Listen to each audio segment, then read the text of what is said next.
just lastly, I won't deal with spontaneity here. I cannot resist. I hope you'll bear with me. I know I've been 3/4 an hour so far, but there was a comment in Terry Conway. She's one of the leaders of Left Unity. She's a leading spokesperson for a Trotskyist organisation, the Fourth International in Britain, called Socialist Resistance. We call them sometimes resisting socialism, because that's often the role they actually play in Left Unity. It's sad but true, right? But also I noticed it in the Labour Representation Committee. Conway's getting up and saying heckling reveals empty minds. It should be banned. And I just thought to myself, well, let's just look up heckling. And I did my little Google thing. The first site I went to, as we often do under these circumstances, is Wikipedia. And it was an eye-opener. It was brilliant. Does anyone know what the origins of the word heckle? I know you do and you do. Does anyone know what its actual origins are? No, I wouldn't have either, but anyway, I mean, it's a rhetorical question because I knew you wouldn't know the answer. But apparently it begins in the jute industry, with people bringing out the fibres. That is to heckle, apparently. You're doing whatever you do in the jute mill. That is to heckle. And then the next interesting thing on Wikipedia is people in Dundee, which apparently is a working class... That's where the jute industry It's where the jute industry was in the 19th century into the 20th century, which had, according to Wikipedia, the most militant, fiery, determined working class. What they used to do in their factories is to get someone to read out the newspaper so everyone can hear. So I start reading the Times or the whatever that happens to be at the time. I don't know. Morning Star. Could have been the Morning Star, actually. There was a paper in the 19th century called the Morning Star. It could have been the Northern Star. I don't know what it was. Anyway, someone would start reading the newspaper, and then, far from it just being a passive thing, people would heckle.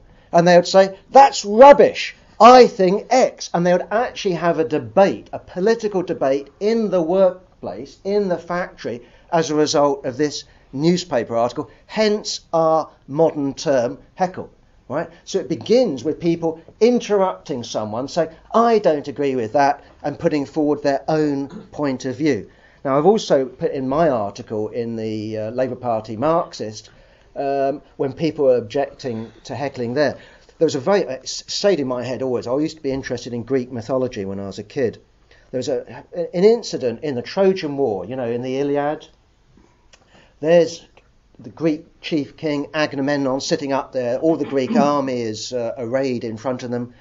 I don't know whether Achilles was sulking or doing something else at the time. But there's Odysseus, the little king from Ithaca. He's there. Anyway, this guy, got to get his name right. I mustn't get it wrong. Thersites. Anyway, I don't know how the Greeks pronounce it. But anyway, something along those lines. He's an ugly bugger. He's an ordinary soldier. He gets up and says to Agamemnon, you are greedy and you're a coward, right? And what are we doing here? We should go home. Ordinary soldiers don't want to be here. Remember, the war lasted 10 years. I don't know how much they were into it, but he was pissed off. Odysseus picks up Agamemnon's staff and beats the shit out of him, right? To me, that's an example of heckling. And it's interesting, the number of writers that have taken up this guy's, this incident. You can find it in Shakespeare, right?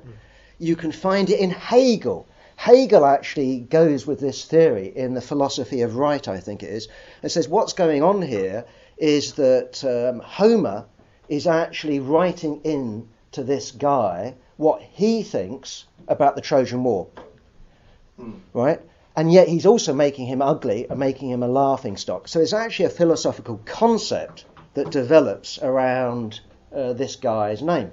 You can also find Marx talking about this guy in 1847. You can also find him occurring in even modern political commentary, like Edward Said, identifying with this guy as being the rank and file soldier. I absolutely go along with that.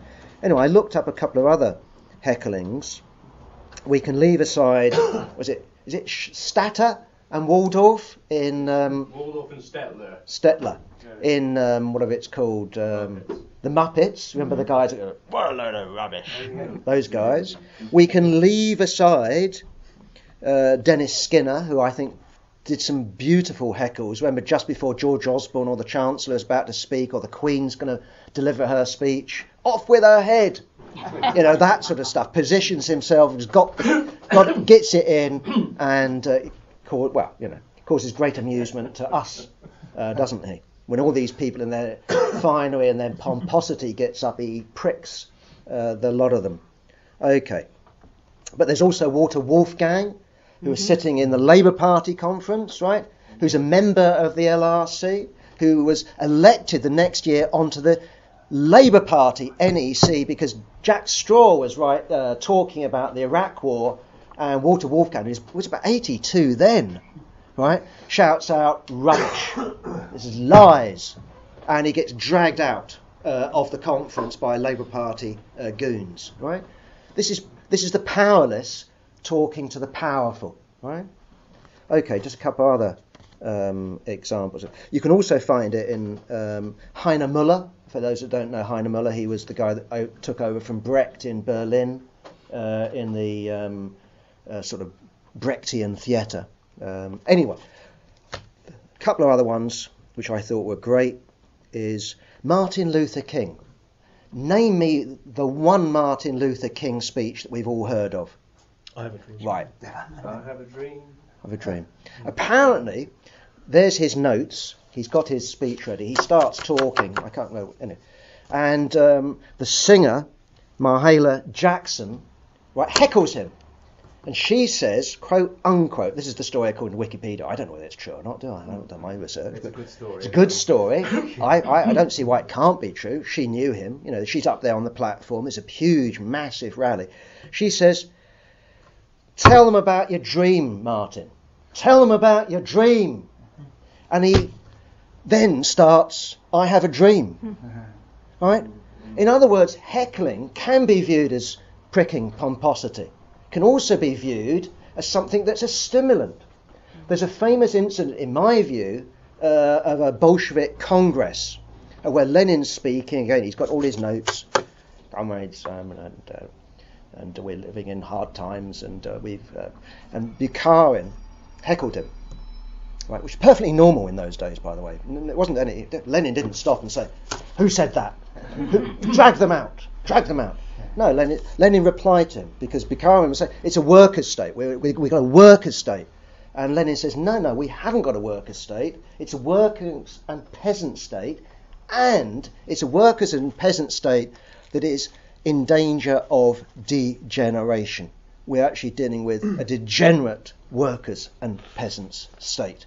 That is in reply to a heckle, right? So the idea of people who heckle, but just to heckle you of course, briefly, absolutely no problem. I mean, like, how does Terry Cowan imagine to speak to the masses ever? If you consider Ben's book about Zinoviev speaking to the USPD, he's being heckled permanently, and he replies. Of course, it's live, it's real. And Peter's made the point to me today. There isn't clapping a form of heckling or laughter. It's our most natural human response. If we hear a joke, we either go, "Oh," you can't help it, or you go, "Ha ha ha ha ha." It's from the monkey, it's from chimpanzees, it's human, but it's deeper in us than that. So yes, I agree with you. It's Stalinist, it's North Korean, except only clapping that's approved is choreographed sort of clapping. Not spontaneous, not alive, not dealing with people as they are. I absolutely agree with you. Long live heckling, right? There's, to finish on that, the other article I read on this was by Peter White after Patricia Hewitt went to the nurses when she was a Labour minister. Remember Patricia Hewitt, ex-left-wing Labourite, became a taxi in terms of parliamentary questions. She was barracked and heckled by workers, right?